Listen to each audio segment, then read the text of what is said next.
చాలామందికి సునీత విలియమ్స్ ఎవరో తెలుసు, సునీత విలియమ్స్ ఏం సాధించారో తెలుసు. స్పెషల్గా ఈ డిపార్ట్మెంట్ మీద ఎక్కువ ఫోకస్ అండ్ ఇంట్రెస్ట్ ఉన్న వాళ్ళకి ఇప్పుడు ఏం జరుగుతుందో కూడా ఒక అవగాహన ఉంది.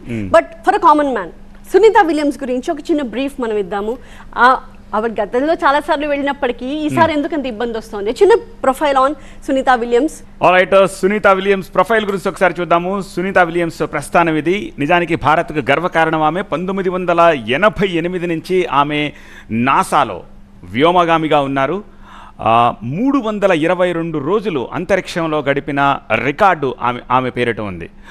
కేవలం 322 రోజులు అక్కడ గడపడమే కాదు, ఒక 50 గంటల 40 నిమిషాల పాటు 7 సార్లు ఆమె స్పేస్ వాక్లు చేశారు. అంటే ISS నుంచి బయటకు వచ్చి రిపేర్లు చేయడం కానీ ఇతరత్ర పరిశోధనలు చేయడం కానీ చేశారు. అలాగే 2006లో తొలిసారి అంతరిక్షయానం చేశారు. 2008లో ఆ తర్వాత ఆమెకు పద్మభూషణ్ అవార్డు వచ్చింది. 2012లో ఒక 6 ఏళ్ల తర్వాత మళ్ళీ రెండోసారి అంతరిక్ష యాత్ర చేశారు. ఇప్పుడు మళ్ళీ ఇంకో 12 ఏళ్ల తర్వాత 24లో ఆఫ్టర్ గ్యాప్ ఆఫ్ 12 years మళ్ళీ at the age of 58.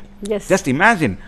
So ఎంత ధీరవనిత అని చెప్పొచ్చు మనం దీన్ని బట్టి అర్థం చేసుకోవచ్చు. ఇప్పుడు 3వసారి అంతరిక్షయానం చేశారు. సో సునీత తండ్రి గుజరాత్లోని మెహసానా అనే ఒక ప్లేస్లో ఉంటారు.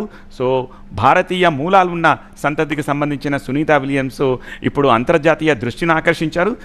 ఇన్ స్పెసిఫిక్ భారతీయులకి ఎక్కువ ఉత్సుకత ఉంది. ఇప్పుడు ఏమవుతుంది, ఎందుకు ఇలాగా అక్కడికి వెళ్ళి చిక్కుకుపోయారు, తిరిగి మళ్ళీ రావడానికి ఉన్న ఆప్షన్స్ ఏంటి, ఎలా వస్తారు అన్నది పెద్ద చర్చనీయాంశం అవుతుంది.